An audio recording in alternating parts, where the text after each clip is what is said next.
right, Glenn. This is awesome. Oh, first walleye. Okay, I'm going to try moving this rod out of your way now. We've got 2 rods out, which is actually going to make it simpler. You're doing great, okay? So what I want you to do is just be nice and smooth because we don't know how well it's hooked. Hopefully it's hooked well. Oh, yeah. That's it. Yeah, you just head chip. Yeah. You know what's interesting? I just changed that to the same color as the other fish that we caught it on. Right on. So it's silver with chartreuse. Yeah, you're doing great. Dave, you're doing great on the controls of the thruster. Just a little bit to the right, and we're doing great. You're doing good. I think it's another nice walleye. Yeah, it is. Feels nice. So do you fish in the cold weather back home in the Atlantic or not? Not a lot, no. No? No. Because here, some of the best walleye fishing is when you get into really cold weather. And it's November, cold today. December, right up to ice up, yeah.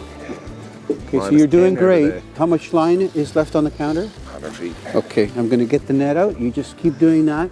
You're doing great. Oh, it's behind the seat.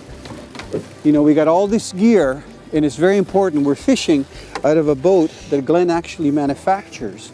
You can see the planer boards, the nice bright ones out the sides. That's what's taking our lines out.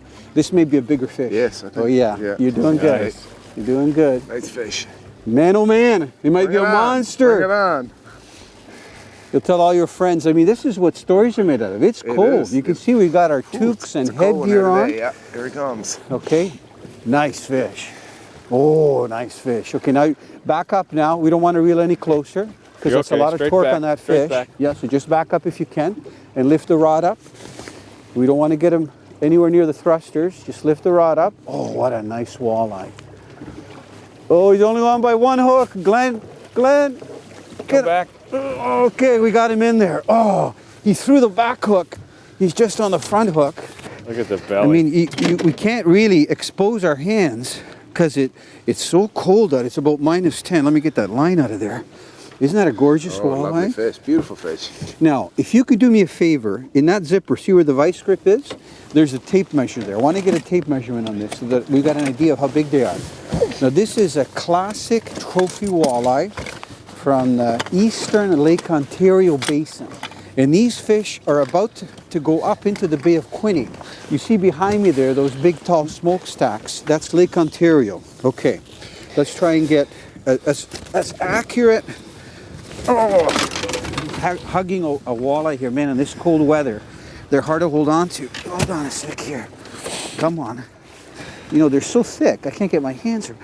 Okay, let's try this again. There. Okay. See what the measurement is here. Try to get it right up there. 27 inches? 27 inches. Yeah. We're going to release this one, okay?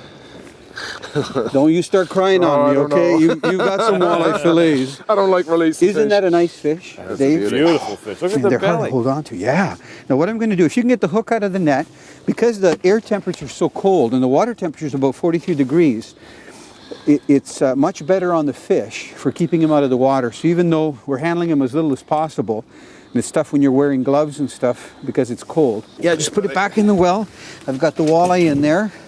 So even though we've had him out for a couple of minutes, he's okay. You can see he's got lots of energy because their metabolism is a lot slower in the colder water. Okay, so I'm just going to hold him there. You can see this basket net is ideal because he's actually facing forward even though we're trolling. And in a moment here, I'm just going to take the net away. Watch this and you'll see him. There he is, ready to go. He's on the edge. Come on. Nice walleye. Beautiful. What a release. Guys, great teamwork.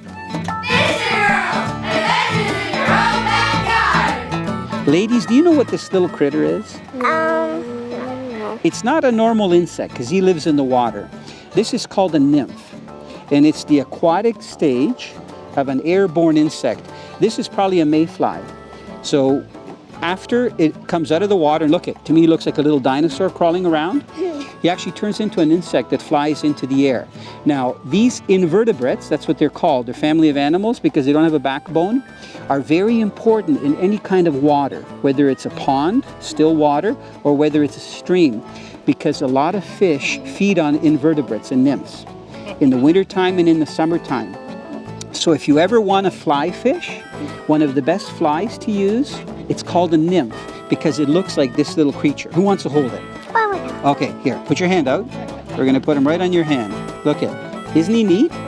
See the way he's flat? That's because he lives in very fast current and he holds on to rocks.